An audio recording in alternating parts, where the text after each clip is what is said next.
This is section 9.2, and it's about measures of variation. The first thing that we need to talk about is what the range is, because you're going to be asked to find the range. That's the difference between the largest and the smallest number in a sample. The most useful measure of variation is the standard deviation. Standard deviation. Before defining it, we have to find the deviations from the mean. The differences are found by subtracting the mean from each number in a sample. So let's look at an example. Find the deviations from the mean. So here is our group. You need to find the mean first, and if you add these numbers and divide by 5, that gives a mean of 46.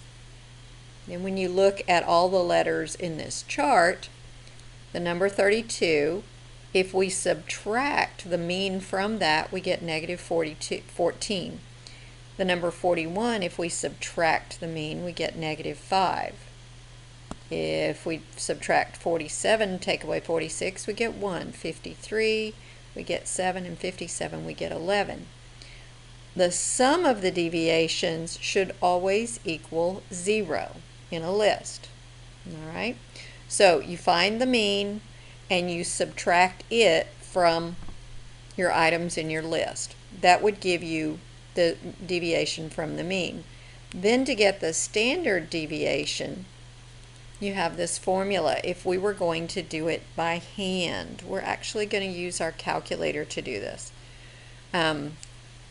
Let's go through this and look at it by hand here. Find the standard deviation of the number. So we have this list of numbers.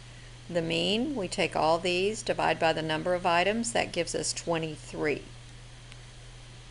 So here's all our numbers, and if we were doing this by hand, we would have several calculations to make. We would need to square each of these. So we do that, and we would total that and get the sum of x squared is 5132. Then we use the formula. Here's the formula. 5132, that's the sum of the x squared, minus the number of items, that's 8, times the mean of x squared, that's 23, and we square that, and then we have 8 minus 1. We get 128.6. The standard deviation is the square root of that, which is 11.3. That can be a lot of work. So if we want to, we can go to our calculator. Let me pull my calculator up here. Go to Stat and Edit, and if we put that same list in here in L1, so we've got all our data, and if we wanted to find the standard deviation, and we could find the mean, we could do a lot of things, but if we go to Second Stat, choose Math, and you could see we could find the mean, the median. Here's the standard deviation. So choose 7. Whoops. Second Stat.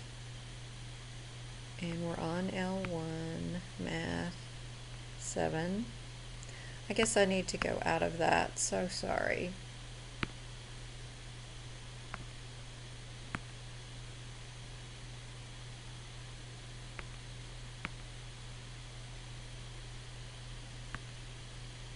Okay, so standard deviation, and then we go back into Second Stat and we just grab the name L1. So we're telling the calculator, take everything in L1 and do your magic and find the standard deviation, and we hit enter. And remember when we looked at that by hand, it was 9.89 or 9.90. Let's look back.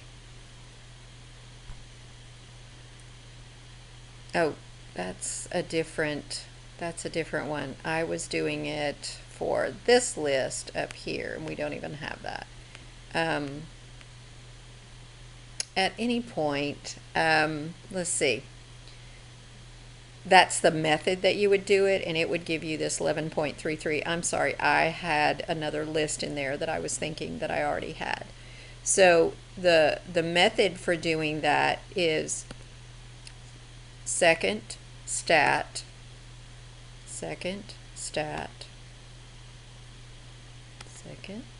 I'll get it in a minute. and over to Math, choose 7, second stat, choose L1, and then hit enter, and you would get that. After you had gone to stat and edit and put your list of numbers in L1. You can do that a lot with your homework, so be prepared to do that.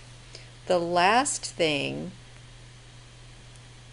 in the notes is the standard deviation for a grouped distribution, and we'll just go over this. We have one problem, and it's fairly worked out in the problem set, so we'll go over it there, but the formula is here. Let's go look at the problems and see if we have any difficulty working those. All right, find the range and the standard deviation of the set of data. So the range is pretty easy. You find the largest, you find the smallest, subtract, the range is 12. And then it wants the standard deviation. So again, we would go to our calculator, go to stat, and edit. So maybe I should write that in here. So you're going to go to stat, edit, and put the list in L1. If there's already a list in there, remember that you can jump up to where it says L1, so your cursor, let me show you. So if I had some numbers here in L2 and I wanted to clear it, I want to jump all the way up till I'm sitting on the title L2. Don't hit delete, never hit delete, but hit clear and enter, and it clears out the data. So if you need to do that, you could do that. And then choose second stat, math, choose 7, standard deviation, and then go back and get L1 by going second stat and just hitting enter on the name. So you get 5.0, and we got a lot of decimals here. They say to round to the thousandth, so that's 3 places, and we get 5.099. You're going to do the same thing with number 2 and number 3. Find the range, and that's easy by finding the largest one, subtracting the smallest one, and then you put the data in your L1 and do the standard deviation and find it on your calculator, and you should be fine on those. 4, same thing, the range is 8, standard deviation is 3. Now it says round to the nearest thousandth. I'm not sure if it would count it wrong if you just put 3, but to be safe you could put 3.000, and that would be safe. Alright, now this is the one that was about the grouped data, and so you're given intervals. You've got college units, 0 to 4, 5 to 9, etc., and you have some frequencies. So if we're going to find the standard deviation for that, we need to follow this formula. To do that, it will be easiest if we make a table. So take your intervals and write them on the left. All right, take them and write them on the left. I just copied them from here. And with the formula, it does tell you x is an interval midpoint. So between 0 and 4, the midpoint is 2. I took the midpoint of all of these and wrote them here. All right. For the next column, I squared these things. So we have interval x, x squared. F is the frequency. We get that from the table. If I move back up here, frequency is here. So I copied those into my chart. Okay. F times x squared. So the frequency times x squared. And we're going to need that because it's right here in our formula. But if we just put it all in our chart, it makes it easier. So if you multiply 4 times 4, 16. 3 times 49 is 147, etc. So I'm just multiplying these two all the way down and putting them here. You're going to need these totals. Total of f, the total of fx squared. All right? So that's going to help us. Then we're also going to need x bar squared.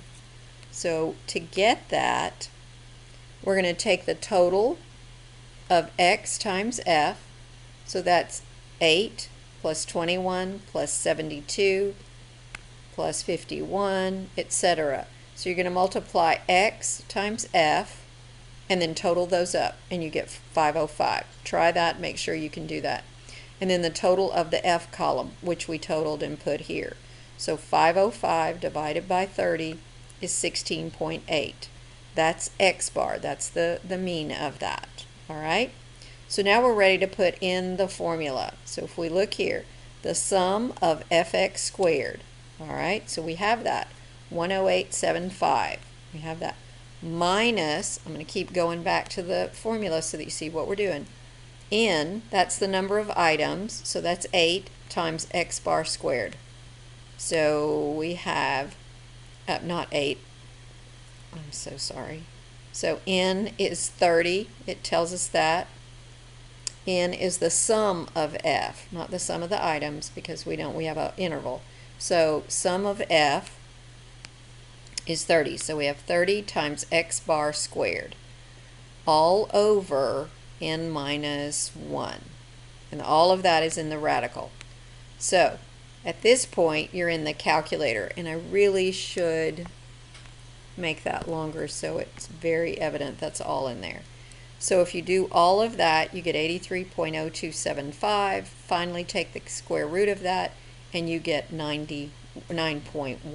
So 9.1 is the standard deviation for this grouped distribution. You have one of those to do, but I think just one. The others are pretty straightforward, so this should get you through 9.2.